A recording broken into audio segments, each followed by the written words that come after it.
Hebrews 11 then. Hanging with the heroes of the faith. So right off the bat in chapter 11 we see an expansion of that hope theme by Apollos. Of that essential forward-looking hope, which is often called faith. Now, there are some that dispute that subjective hope aspect there, with something that this faith is always an objective reality instead, and our commentator Schreiner disputes that objective claim against the normally right-thinking Holman translation. Regardless, Apollos follows through on that hope theme with the undying hope of heroes of the past, encouraging you to imitate your distant heroes that have not received their ultimate reward yet. They were heroes that had sufficient confidence, we read, sufficient faith in a sovereign being, hence a faith in what was actually possible. Not a faith in what was next to impossible, like evolution, for instance, which is so next to impossible that now scientists even have to postulate multi-universes in order to bring their minimal odds to the poker table. Told you I was going to present a scientific proof today. Look at it. Here we go.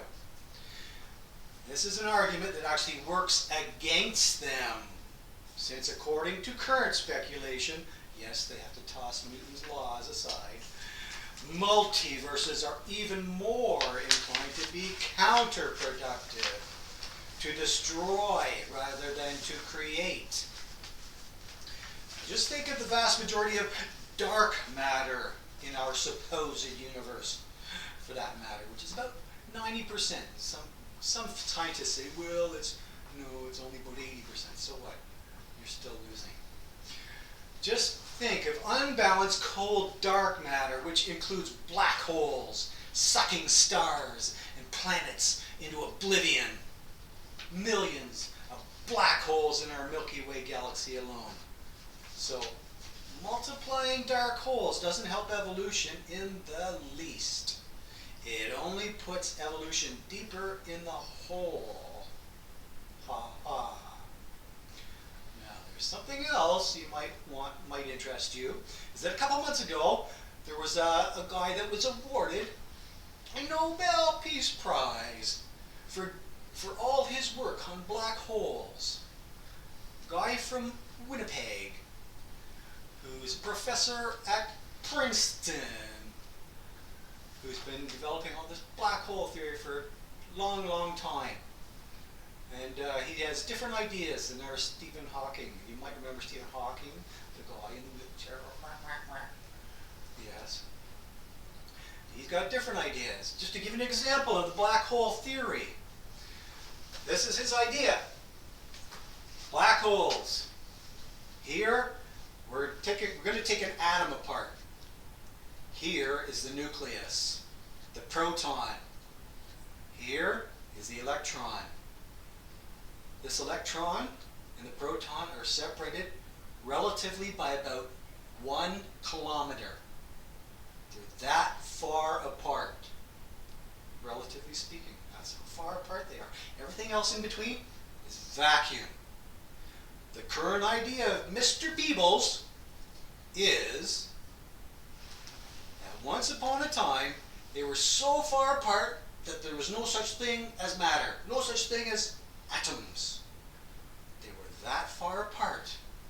And then the universe cooled down just a smidge, which brought them close enough to become an atom, close enough to become matter.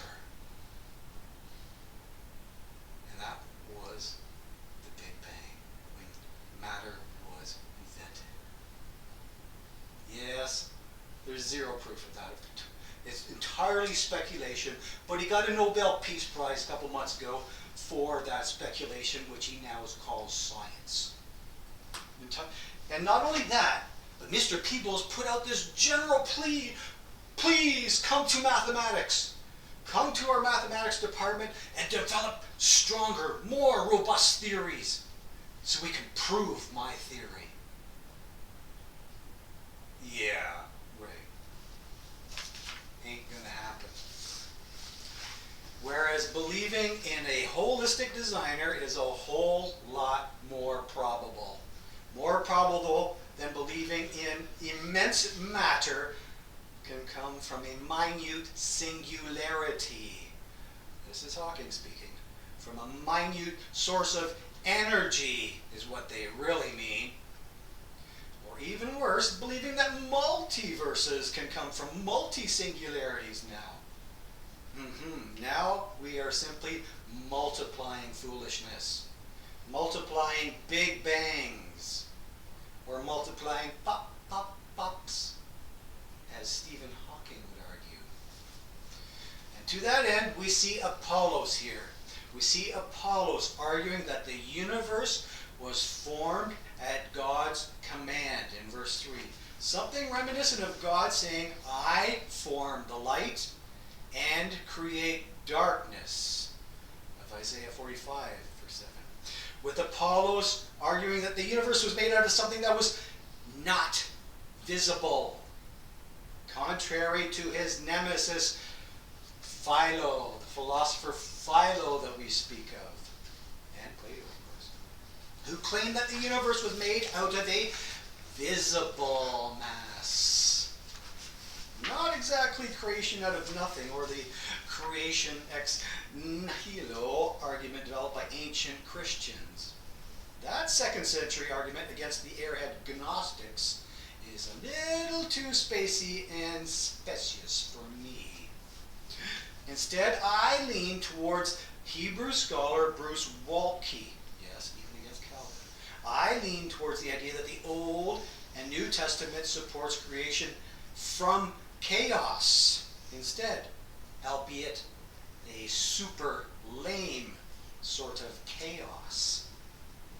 I lean towards the idea that Scripture supports creation from some sort of blind, dark matter.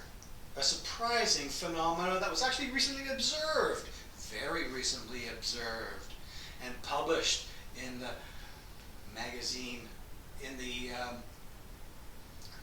Astronomy and Astrophysics journal, of black holes actually giving birth to baby stars now. An enormous reversal and a backtracking by scientists with scientists foolishly calling this the King Midas touch.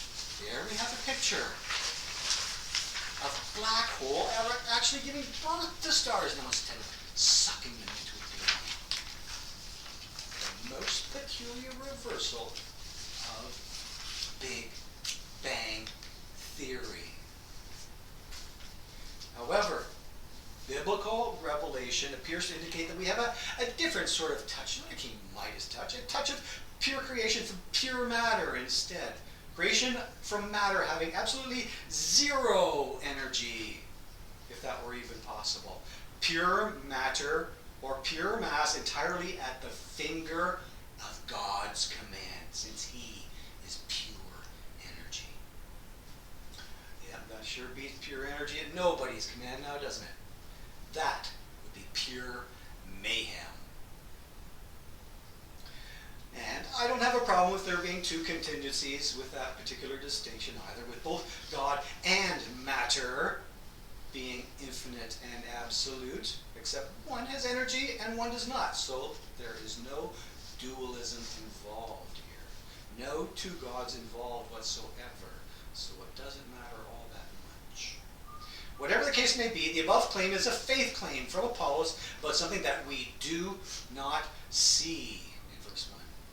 The above is a faith claim about design that is far more viable than placing your confidence in something that is utterly random, like evolution. It is a biblical faith claim in someone rather than in some mindless atoms banging around by chance. A far better argument for design. Far better argument for faith of any sort, subjective or objective. Just think of the ancient KISS principle, also known as Occam's razor. Keep it simple, stupid. Or think of the law of parsimony, an ancient law that states entities should not be multiplied without necessity, which may also be understood as multiverses should not be multiplied without necessity. And that law of parsimony is a simple principle that the ancients referenced in verse 2 all held to. Those ancients all held to a hope in one simple God. Yes, even Goofy Philo. They all held to a hope in one simple entity before people were humored by inventing countless other gods and universes. For those ancients, they knew the simple rule that you have to have one before you can invent two. And having none is utter nonsense at any point in time. Yet, that is the vain hope of those endorsing evolution, for those trying to evade unavoidable judgment. Now, those faithful ancients mentioned in this chapter are much like Abel, much like the second-born, who presumably pleased the Lord by offering a more faithful offering than that of the firstborn, making an offering of blood, which is the crimson standard that still speaks to us today, just in case you were wondering about the cryptic speaking of verse 4. Or ancients like Enoch, who believed and pleased the Lord for at least 300 years, or like Noah, who believed and obeyed the Lord for at least 120 years. Or like good old Abe, who also believed and obeyed the Lord, who immediately left his country, his relatives, his father's house, and inheritance for the land which I will show you. We read in Genesis 12. He left it all at the grand old age of 75. Or like his wife, seedless Sarah, who ultimately believed and obeyed the Lord, believed and obeyed around the age of 90, and was ultimately rewarded with the Isaac seed promised to her by the Lord. Not that they believed immediately, or completely in that promise, of course. Good old Abe was super skeptical about that Isaac seed at first, perhaps having a midlife crisis at the time. Probably thinking that his sperm must be as good as dead at this point in time, most likely because of midlife Sarah. Though to call this particular revitalizing a miracle on Abraham's part would be minimizing miracles far too much, since he had at least 6 more miracles after Sarah, sons that were not nearly as illustrious, much dimmer lights, you might say. Then there is Sarah, who immediately laughed in disbelief, laughed since she was well past her Amazon Prime delivery date. The earliest manuscripts, P46 and P13, say that Sarah was definitely sterile at this point in time. Whereas the somewhat later Sinaiticus manuscript seems to indicate that some of that earlier text is missing. That some earlier text got swallowed up somewhere. Note the black dot on our graphic here indicating that black hole here. Isn't that fantastic? Regardless, Sarah, which her name looks like Kappa there, was probably thinking, what kind of a God would make me wait this long? This is nuts. But I'm sure they quickly reconsidered and got down to business. Got down to business when God reminded them, is anything too difficult for the Lord? Perhaps referring to that difficulty of forming the universe thing that we read about in this present chapter. And perhaps referring to that made and laid the universe thing that we read about in the very first chapter. A hyper-intelligent forming that was indisputable back then and ought to be even more indisputable at present. Either way, according to our commentators Comfort and Lane, it seems both of them were enabled in one way or another, not just Sarah, as we see in our NIV translation. Both were enabled reasonably soon after Abe's immediate circumcision. And about a year later, the invisible was made verily visible. The grandfather of the 12 Jewish tribes was born. And Apollos carries on at length about numerous other heroes who carried on faithfully because they fearfully saw him who is invisible, right to their bitter end. We read in verse 27. Some of them even seeing him to the point of being sawed in two, we read. Some very recent persecution, no doubt, Nero probably going ballistic on Christians in the arena of sadistic amusements, sort of like ISIS sawing off heads more recently. But enough of those amusements. Gems from other commentaries that I found. Well, verse 13 from Calvin. Though God gave to the fathers only a taste of that grace, which is largely poured on us, yet they were satisfied and never fell away from their faith. How much greater reason then have we at this day to persevere?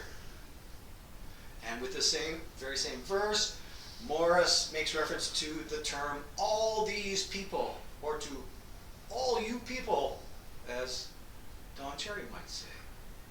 With all these people, referring to all those ancients, of course. Referring to all those ancient heroes who want to get a glimpse of their final reward. People that consider themselves aliens and strangers on this planet called Earth. Or consider themselves foreigners and strangers, as our NIV would say. Yet those foreigners persevered in the promise presented to Adam and Eve. They persevered in faith in the coming grace of God. Those foreigners persevered in faith in a foreign land. Just as those aliens that Apollos is writing to are being told to persevere in their foreign land. They were being told not to go back to Jerusalem, and especially being told not to go back to Judaism to enjoy the comfort and security of this world, according to our commentator Schreiner. A supposed comfort and security, since Judaism was a religion that Rome respected to some extent. With those Hebrews not knowing that Rome only respected Judaism as far as they could throw it, as we see in the very soon to come total overthrowing of Jerusalem. So what other textual difficulties for our commentators? Well, one difficulty for Schreiner is that Moses did indeed fear the king's anger to some extent, contrary to verse 27. Schreiner places that fear difficulty in the same puzzling category as that altar of incense now being placed inside the Holy of Holies difficulty, and he gives it short shrift. Whereas Lane now shows a little more depth, once again involving goofy Philo in that fearful opinion.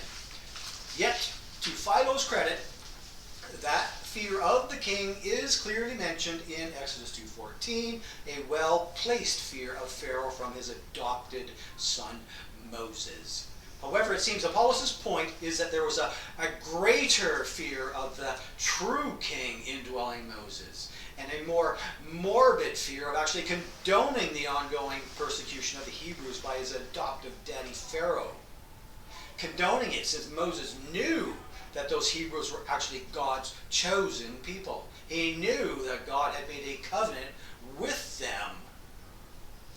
Moses knew the promise to Abraham, Isaac, and Jacob. That promise was widespread and legendary. And Moses knew that those Hebrews were his true brothers, not those abusive Egyptians. He knew that as plain as he knew the extraordinary nose on his face. And that superior fear of someone much greater is in view when that Hebrews verse refers to Moses persevering. Persevering due to seeing him who is invisible.